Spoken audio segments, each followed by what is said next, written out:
Hello बच्चों, आज अपन 12th board class का चैप्टर करेंगे केमिकल काइनेटिक्स। केमिकल काइनेटिक्स क्या होता है? काइनेटिक्स मतलब स्पीड। इसमें हम रिएक्शन की बारे स्पीड की रिएक्शंस की स्पीड के बारे में पढ़ेंगे, किस रेट से रिएक्शन होती है। जैसे इसकी डेफिनेशन है, it is the branch of chemistry. It is the branch of chemistry which deals with the chemical reaction, जो केमिकल रिएक्शन के साथ डील करती है with respect to the reaction rate, किस रेट से हमारी रिएक्शन फॉरवर्ड डायरेक्शन में जा रही है। द जो फैक्टर्स हैं अफेक्टिंग रेट ऑफ रिएक्शन, जो हमारा रेट है उसको कौन कौन से फैक्टर अफेक्ट करते हैं। एंड आल्सो द मैकेनिज्म, किस मैकेनिज्म के साथ हमारी रिएक्शन जा रही है, कौन सा पाथ फॉलो करा जा रहा है।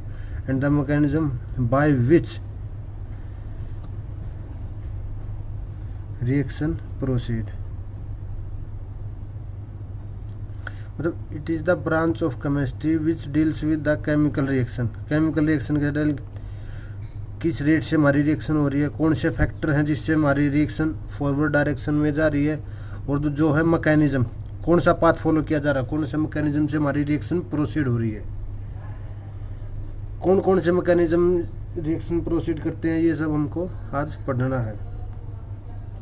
याद रखना, केमिकल काइनेटिक्स दो तरह की होती है। फर्स्ट है एलिमेंट्री रिएक्शन। रिएक्शंस दो तरह की होती हैं। फर्स्ट है एलिमेंट्री रिएक्शन। एलिमेंट्री रिएक्शन क्या होती हैं, जो कि सिंगल स्टेप्स में फॉलो होती है, वन स्टेप रिएक्शन, जो सिर्फ एक ही स्टेप में कंप्लीट हो जाती है, प्रोडक्ट बन जाता है। सेकंड है कॉम्प्लेक्स रिएक्शन। कॉम्प्लेक्स रिएक्शन मतलब इसमें मल्टीपल स्टेप होते हैं to produce the product, multiple step reaction. अभी तक हमने क्या पढ़ा, केमिकल काइनेटिक्स की definition. It is the branch of chemistry which deals with the chemical reaction with respect to rate of reaction, और जो factor affecting rate of reaction and the mechanism by which the reaction proceed. केमिकल काइनेटिक्स में दो तरह की reaction होती हैं। फर्स्ट है एलिमेंट्री रिएक्शन। एलिमेंट्री रिएक्शन वो होती हैं जो सिंगल स्टेप में प्रोसीड कर जाती हैं। सेकंड है कॉम्प्लेक्स रिएक्शन। कॉम्प्लेक्स रिएक्शन वो होती है जो मल्टीपल स्टेप्स में फॉरवर्ड हो जाती है। इससे आगे हम बात करेंगे rate of a reaction, rate of a chemical reaction. किसी भी रिएक्शंस का हम रेट को कैसे डिफाइन करेंगे, कैसे रिप्रेजेंट करेंगे। Rate of a chemical reaction, इसकी डेफिनेशन होती है, it is the change in molar concentration. ये एक चेंज होता है molar concentration of the species taking part in chemical reaction, जो हमारे केमिकल रिएक्शन में पार्टिसिपेट करता है।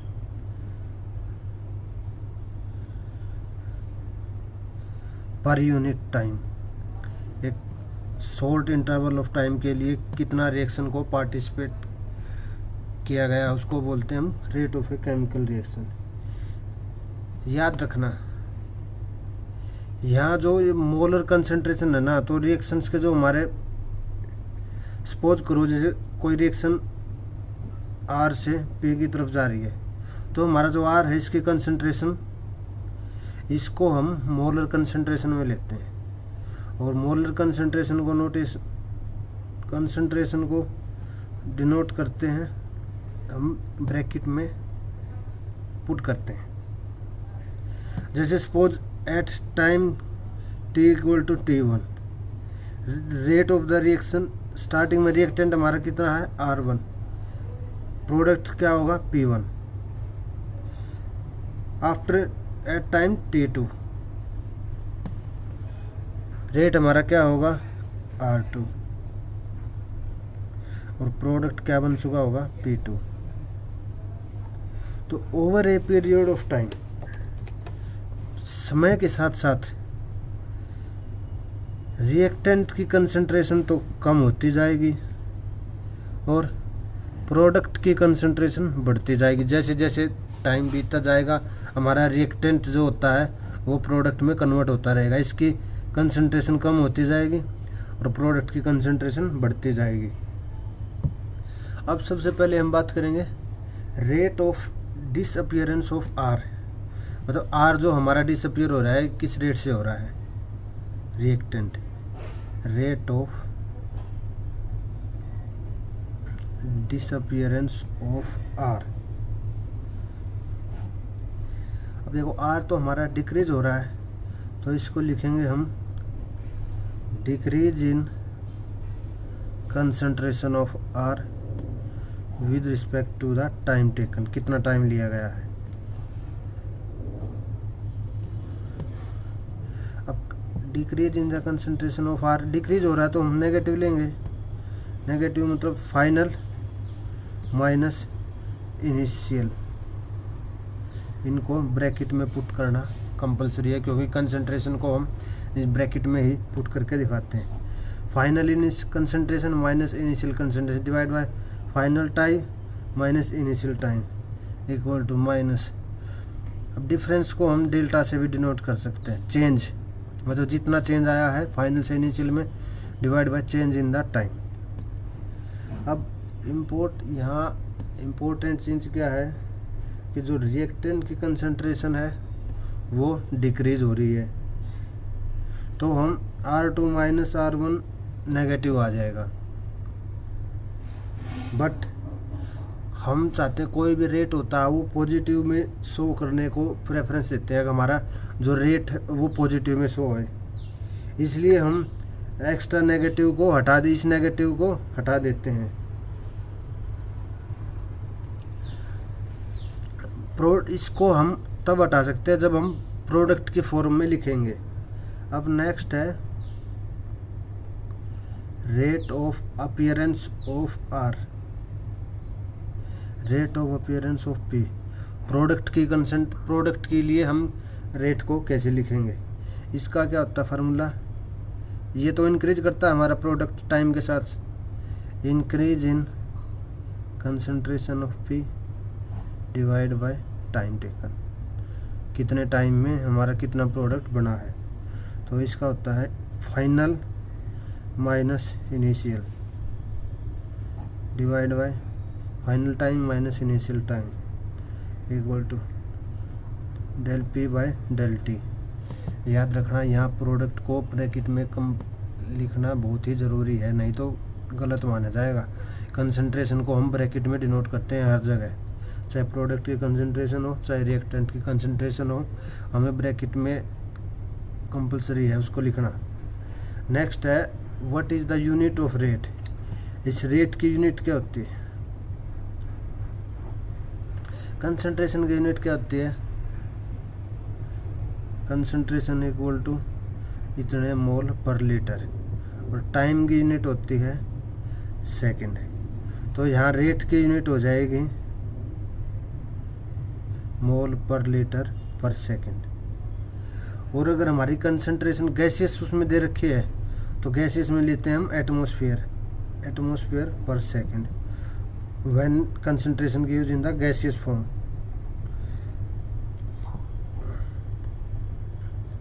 अगर हमने कंसंट्रेशन की जगह पार्शियल प्रेशर यूज किया है, मतलब गैसियस का तो कंसंट्रेशन होता नहीं, तो हम गैस लेंगे तो जब हमें पार्शियल प्रेशर दिया हुआ होगा, पार्शियल प्रेशर दिया होगा तो गैसियस स्टेट में हम एटमॉस्फेयर का यूज करेंगे, एटमॉस्फेरिक पर सेकंड, कंसंट्रेशन की जगह एटमॉस्फेयर आ जाएगा और हम लिखेंगे एटमॉस्फेयर पर सेकंड। नेक्स्ट बच्चों, अभी तक हमने ये दो चीज़ सिंपल सी पढ़ी हैं, रेट ऑफ केमिकल रिएक्शन, हम रेट केमिकल रिएक्शन का कैसे निकालते हैं, इसको जो कंसंट्रेशन होती है हम उसको ब्रैकेट में पुट करते हैं और हमारा टाइम के साथ साथ रिएक्टेंट की कंसंट्रेशन घटती जाती है, प्रोडक्ट की कंसंट्रेशन बढ़ती जाती है।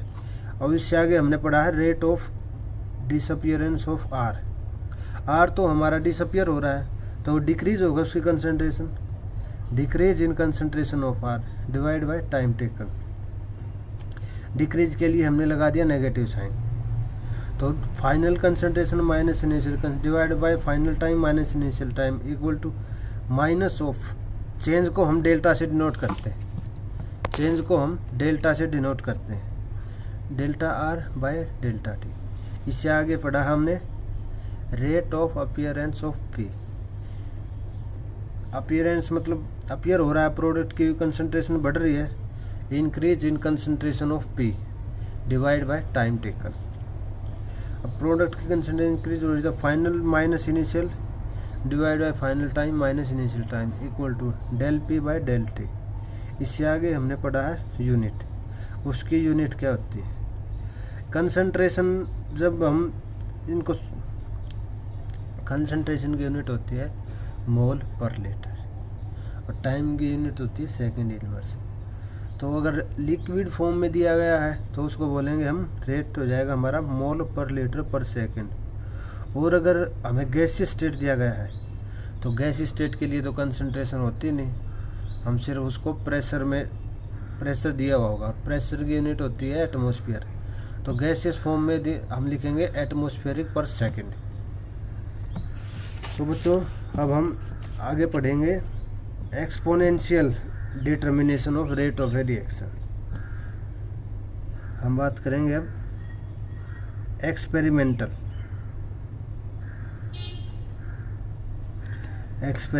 डिटरमिनेशन, जो एक्सपेरिमेंट लैब में करते हैं उसके अनुसार हम रेट को कैसे निकालेंगे। Experimental determination of rate of a reaction, ये इसमें हमें दो स्लोप दिए गए हैं।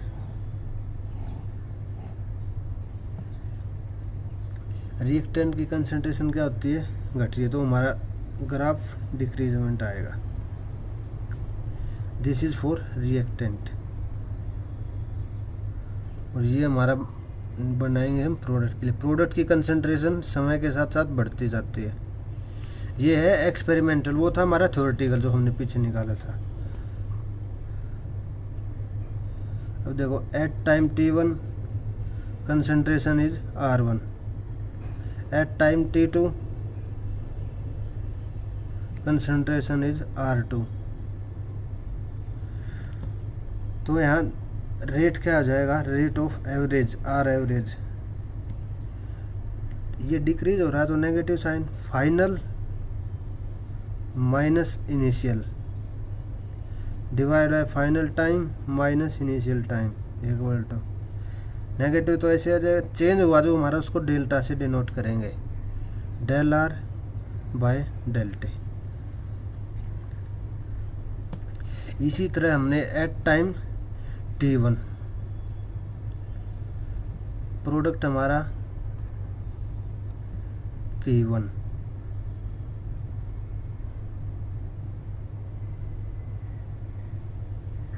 एट टाइम t2 प्रोडक्ट बढ़ गया हमारा, प्रोडक्ट की कंसंट्रेशन P1 से P2 बढ़ रही है जैसे जैसे टाइम t1 से t2 जाएगा। तो यहाँ रेट एवरेज क्या हो जाएगा, अब यहाँ तो इंक्रीज हो रहा है तो पॉजिटिव आएगा, final minus initial divide by final time minus initial time equal to del of P by del of T. यहाँ कंसंट्रेशन दी हुई है, कंसंट्रेशन के लिए ये ब्रैकेट लगाना कंपलसरी है, नहीं तो हमारा क्वेश्चन गलत हो जाएगा। नेक्स्ट हम बात करेंगे मैथमेटिकल एक्सपेरिमेंट। वो पीछे था हमारा थ्योरेटिकल एक्सपेरिमेंट, ये होता है एक्सपेरिमेंटल डिटर्मिनेशन। अब है मैथमेटिकल एक्सप्रेशन वो फॉर रेट लॉ।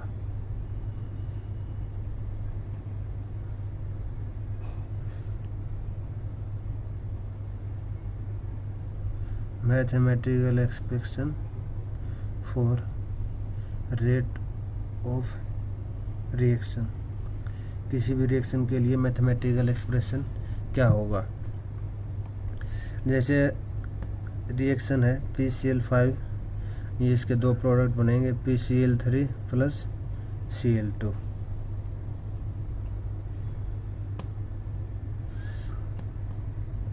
यहाँ सबका स्टोइचियोमेट्रिक कोफिशिएंट जो यहाँ लगा होता है, अगर कुछ नहीं दिया हुआ है तो 1 मानेंगे। यहाँ स्टोइचियोमेट्रिक कोफिशिएंट सबका दिया नहीं हुआ तो सपोज करेंगे 1। तो रेट हमारा क्या हो जाएगा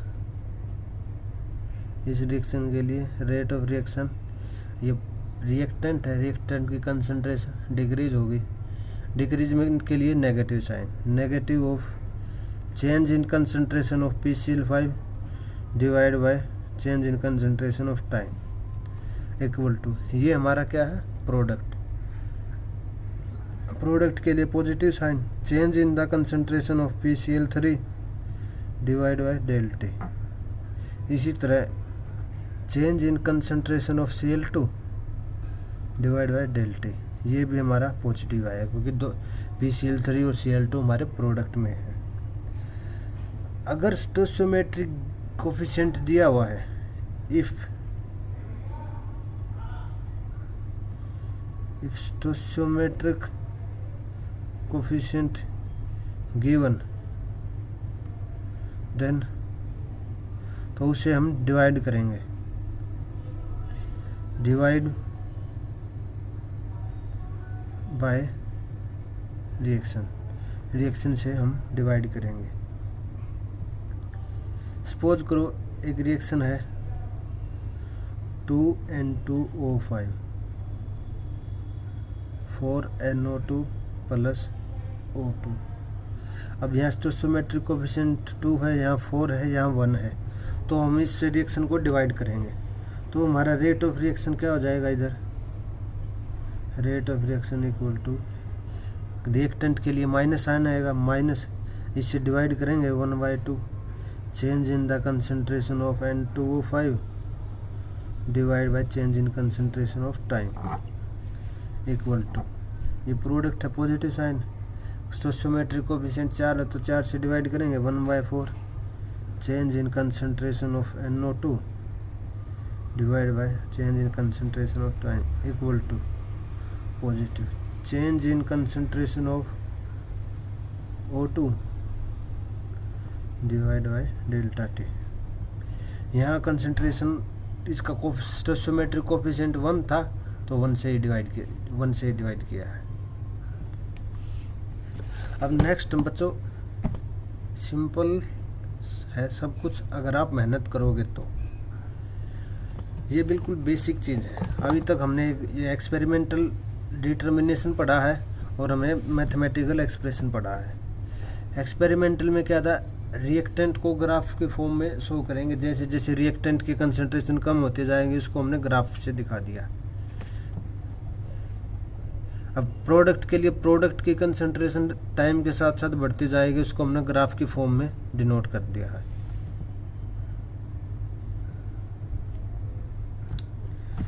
नेक्स्ट है बच्चों, हम बात करेंगे rate law and rate constant के बारे में। Rate law and rate constant के बारे में।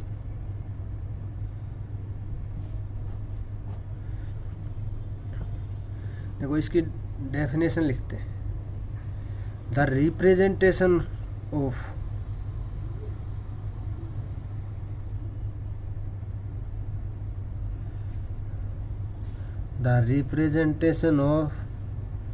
rate of reaction in term of concentration of reaction is called rate law. जो हमारा रिएक्शन होती है उसके रेट को कंसंट्रेशन की फॉर्म में नोटिस रिप्रेजेंट करेंगे, उसको हम बोलते हैं रेट लॉ या फिर रेट इक्वेशन और रेट कांस्टेंट, रेट एक्सप्रेशन। जैसे कोई भी सपोज करो कोई रिएक्शन है ए बी बी, उससे प्रोडक्ट बनेगा CC प्लस DD। यहाँ रेट हमेशा रिएक्टेंट को उसमें लिखा जाता है। Rate equal to rate directly proportional to A की पावर X B की पावर Y। यहाँ X और Y क्या है? X और Y स्टोइचोमेट्रिक कोफिशिएंट भी हो भी सकते हैं और नहीं भी हो सकते। और यहाँ X और Y की वैल्यू सिर्फ एक्सपेरिमेंटल उससे डिटरमाइन की जा सकती है, वैसे नहीं बता सकते। तो ये X एंड Y क्या है? मे और may not equal to stoichiometric coefficient. ये इसके बराबर स्टोइचोमेट्रिक कोफिशिएंट के बराबर हो भी सकते हैं और नहीं भी। और जो X और Y की वैल्यू है वो सिर्फ हम एक्सपेरिमेंटल बता सकते हैं, वैसे रिएक्शन से नहीं बता सकते। X and Y only show by experimental. Reaction को देख के हम X एंड Y की वैल्यू नहीं बता सकते। तो डायरेक्टली को हटाने के लिए हम कंसंट्रेशन निकालेंगे। डायरेक्टली सिंबल को रिमूव करने के लिए हमने K के साथ मल्टीप्लाई कर दिया। K एक कांस्टेंट है, A की पावर X B की पावर Y। ये है हमारा rate.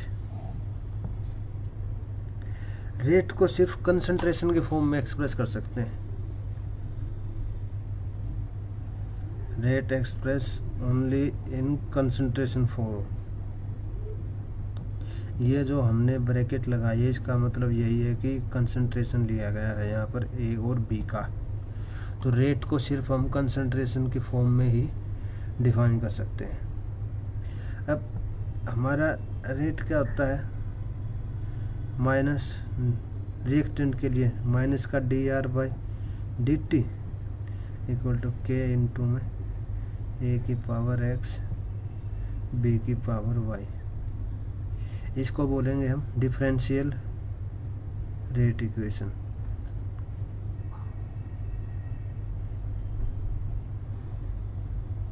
This is differential rate equation. ये हमने वहाँ पीछे जो निकाला था रेट ऑफ अपीयरेंस और डिसअपीयरेंस, वहाँ से लिखा नेगेटिव साइन, क्योंकि रिएक्टेंट के लिए नेगेटिव साइन होता है।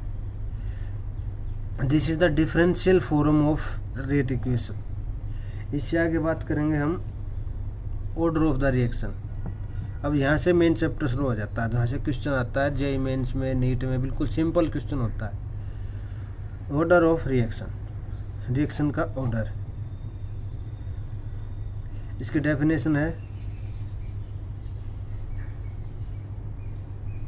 It is the sum of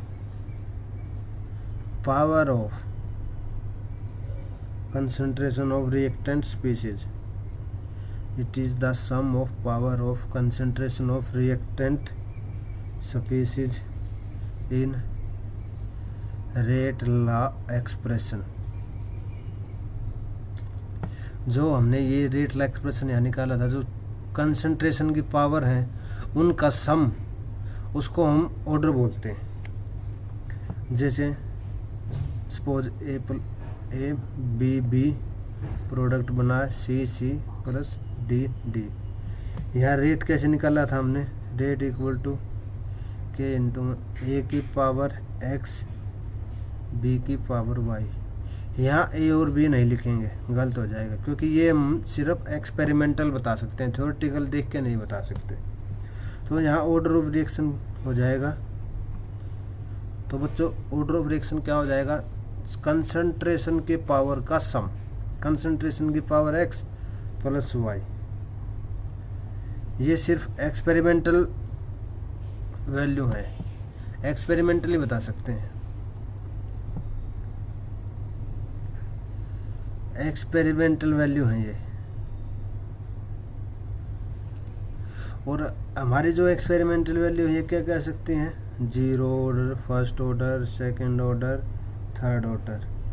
zero को बोलेंगे हम zero order reaction, first order reaction,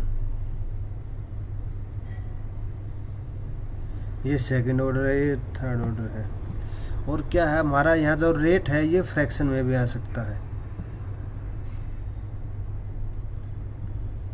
fraction rate हमारा फ्रैक्शन में भी आ सकता है, जैसे 3/2, हाफ ऑर्डर रिएक्शन 5/2, इस तरह भी हम यहाँ रेट डिफाइन कर सकते हैं। नेक्स्ट हमारा यूनिट ऑफ रेट कांस्टेंट। बच्चों जहाँ भी समझ नहीं आए बता देना।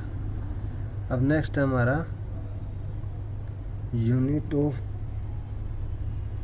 Rate constant. जो हमारा रेट कांस्टेंट है उसकी यूनिट क्या है। डिफरेंट ऑर्डर के लिए अलग अलग यूनिट होती है, जैसे हमारा ऑर्डर फर्स्ट ऑर्डर भी हो सकता है, सेकंड ऑर्डर भी हो सकता है, थर्ड ऑर्डर भी हो सकता है। तो इसकी रेट अलग अलग हो सकती है हर ऑर्डर के लिए। बेसिकली फॉर्म क्या है, rate equal to K into में ए की पावर एक्स बी की पावर वाई। तो यहाँ रेट कांस्टेंट क्या हो जाएगा, K equal to rate divide by A की पावर एक्स बी की पावर वाई। और अगर ये क्या हमारा दोनों कंसंट्रेशन, ये भी कंसंट्रेशन है, ये भी कंसंट्रेशन है, अगर बेस सेम है तो पावर ऐड हो जाती है। इनको कंसंट्रेशन से डिनोट करेंगे, पावर ऐड हो गई हमारी एक्स प्लस वाई। अब देखिए if X plus Y equal to 0, तो ये हो गई हमारी zero order reaction.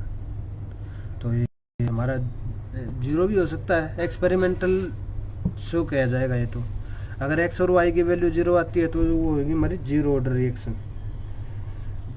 Zero order reaction का रेट कांस्टेंट की यूनिट क्या होती है, इक्वल टू रेट, और किसी कंसंट्रेशन की किसी की भी पावर 0 हो जाएगी तो 1। तो हमारी रेट यहाँ रेट ऑफ रिएक्शन की यूनिट क्या होती है, मोल पर लीटर पर सेकंड। इससे हमें क्या क्या मिला है कि zero order reaction is independent. ये हमारा जीरो हो गया ना, तो ये जो रिएक्शन का वो था हमारी रिएक्शन थी सपोज, तो इस पे इंडिपेंडेंट हो जाएगा अगर ये जीरो आ गई है। तो zero order reaction is independent of concentration of reactant. Reactant के ये एक बहुत अच्छा बार बार रिपीट क्वेश्चन है। Zero order reaction is independent of concentration of reactant. Reactant की कंसंट्रेशन के इंडिपेंडेंट हो गई। अब अगर हमारा x plus Y equal to 1, तो इसको बोलेंगे हम first order reaction. First order reaction है तो रेट कांस्टेंट की यूनिट क्या हो जाएगी, के डिवाइड बाय कंसंट्रेशन की पावर 1। रेट क्या होता है हमारा, रेट की यूनिट क्या होती है, मोल पर लीटर पर सेकंड, और कंसंट्रेशन की यूनिट मोल पर लीटर। इससे डिवाइड हो जाएगा इक्वल टू सेकंड इनवर्स।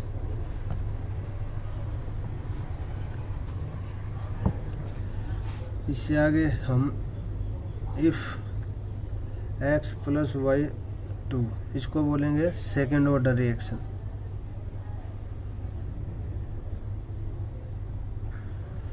तो यहाँ रेट कांस्टेंट यूनिट कितनी हो जाएगी, रेट डिवाइड बाय कंसंट्रेशन की पावर 2, मोल पर लीटर पर सेकंड डिवाइड बाय मोल पर लीटर इसका स्क्वायर।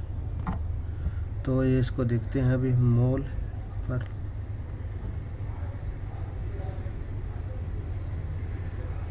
एक मोल से एक मोल यहाँ से कैंसिल हो जाएगा, पर लीटर से 1 पर लीटर कैंसिल हो जाएगा। तो इसकी यूनिट हो जाएगी L -1 ऊपर जाके प्लस का हो जाएगा लीटर, या मोल +1 है तो -1 लीटर पर मोल पर second. This is the unit of rate constant for second order reaction. अब नेक्स्ट है बच्चों मोलिकुलरिटी। ये एक बिल्कुल छोटा सा कंसेप्ट है जो फ्री के नंबर देके जाता है। मोलिकुलरिटी ऑफ ए रिएक्शन बिल्कुल सिंपल सा है। It is the number of reacting species. Definition लिख लो। It is the number of reacting species taking part in the elementary reaction। Elementary reaction कौन सी थी जो सिंगल स्टेप में use. Taking part in the elementary reaction which must collide simultaneously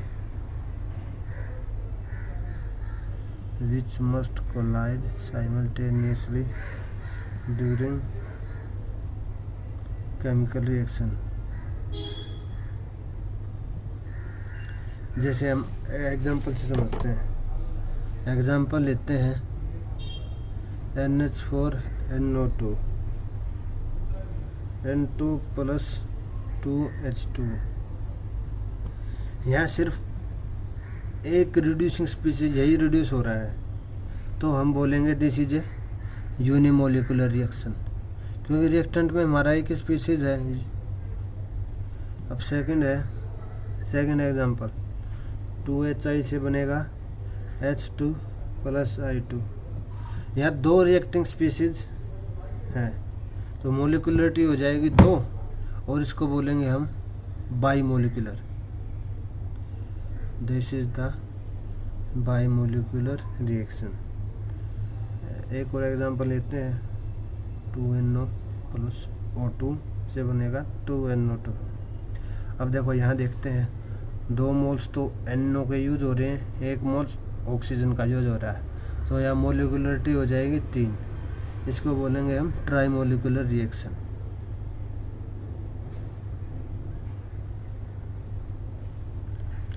molecularity हम reaction देख के बता सकते हैं। यहाँ देखो हमने जितना भी मोलिकुलरिटी आई है वो रिएक्शन को देख के बताई है, तो मोलिकुलरिटी हम रिएक्शन को देख के बता सकते हैं। लेकिन जो ऑर्डर ऑफ द रिएक्शन है वो सिर्फ एक्सपेरिमेंट से ही पता लग सकता है। मोलिकुलरिटी डायरेक्ट रिएक्शन से बता सकते हैं,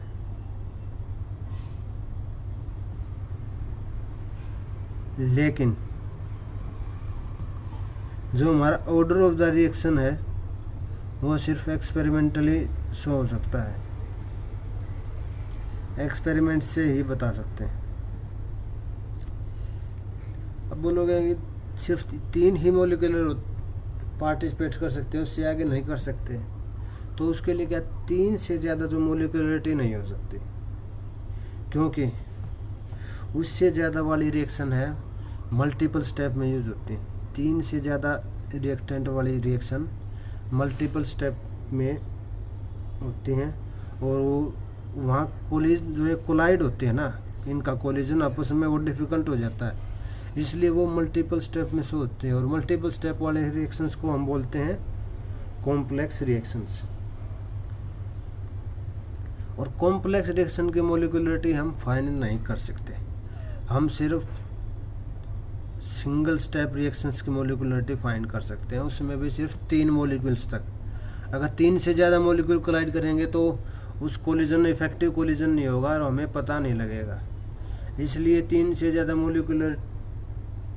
ज़्यादा जो मोलिकुलरिटी वाली रिएक्शन होती है उनको कॉम्प्लेक्स रिएक्शन में पढ़ते हैं, और वो मल्टीपल स्टेप में कंप्लीट होती है।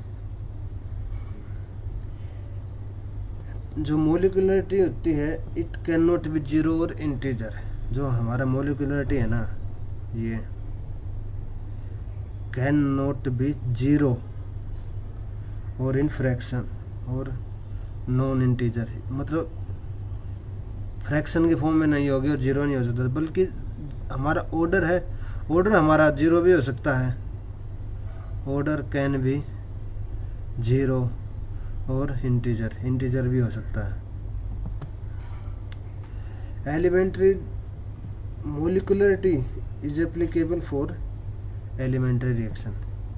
अब एलिमेंट्री रिएक्शन क्या होती है? Single step reaction. तो यहाँ मोलिकुलरिटी भी क्या होती है? जो सिंगल स्टेप में कंप्लीट हो जाते हैं। It is only applicable for single step reaction, elementary reaction. Elementary reaction मतलब सिंगल स्टेप रिएक्शन। बच्चों सिंपल बहुत है, छोटे छोटे टॉपिक हैं, समझ के करेंगे, रट्टा नहीं लगाना है। जहाँ भी रट्टा लगाया तो समझो गई भैंस पानी में। बिल्कुल स्लो स्पीड से समझते हुए चलना है। नेक्स्ट है in case of complex reaction. जैसे अब यहाँ 3 से ज़्यादा तो हमारे जो मोलिकुलरिटी है वो कॉम्प्लेक्स रिएक्शन में हो जाएगी।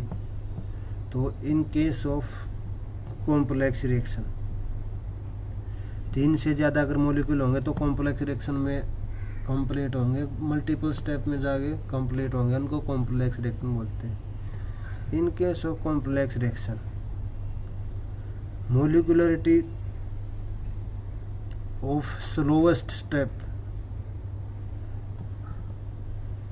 Is overall order of reaction.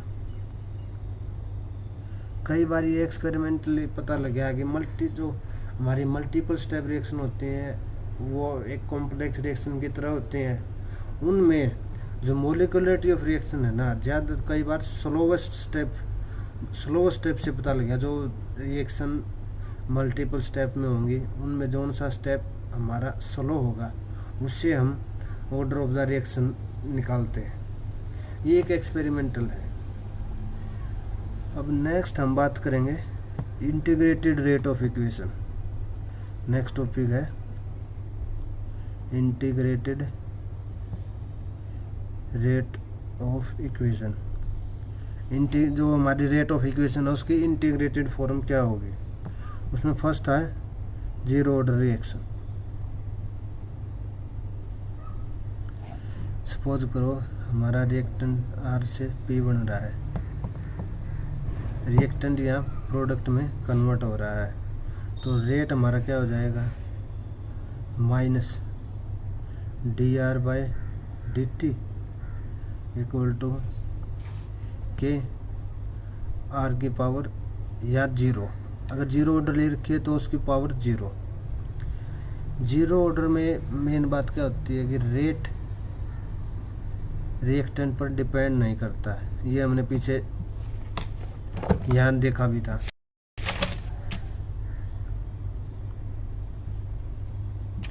हमने यहाँ देखा था अगर 0 ऑर्डर रिएक्शन है तो हमारा रेट इंडिपेंडेंट होता है रिएक्टेंट पे। तो यहाँ रिएक्टेंट की पावर 0 हो जाएगी क्योंकि 0 ऑर्डर रिएक्शन में हमारा रेट रिएक्टेंट की कंसंट्रेशन के इंडिपेंडेंट होता है। तो यहाँ क्या हो जाएगा? माइनस dR/dt इक्वल टू के, किसी की पावर 0 लेंगे तो 1। तो यहाँ dR इक्वल टू माइनस के dt इसे मल्टीप्लाई करती है। ये हमारी फर्स्ट ऑर्डर 0 ऑर्डर इक्वेशन है। This is the 0 order equation. अब यहाँ दोनों तरफ इंटीग्रेशन ऑन बोथ साइड्स, ये बहुत इंपॉर्टेंट है, ऐसे कैसे पूछ लिया जाता है। इंटीग्रेशन ऑफ साइड्स, दोबारा लिख देता हूँ, dR इक्वल टू माइनस के dt। अब यहाँ इंटीग्रेशन करेंगे तो यहाँ क्या आ जाएगा? R equal to minus k t plus में हाई, इसको हमने फर्स्ट मान लिया। This is the equation first. ये हमारा आई है इंटीग्रेशन कांस्टेंट।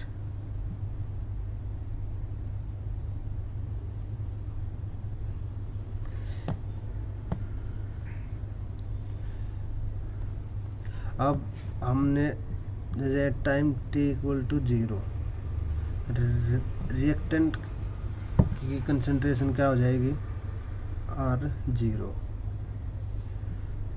अब इसको हम पुट इन फर्स्ट इक्वेशन, इसको हमने फर्स्ट इक्वेशन में पुट किया, जैसे R at time equal to 0, rate equal to R0, तो R0 equal to K into में 0 प्लस में I इक्वल टू R0। इसको हमने फर्स्ट इक्वेशन में पुट किया, तो R equal to minus KT plus R0। ये हमारी है first order integrated rate law.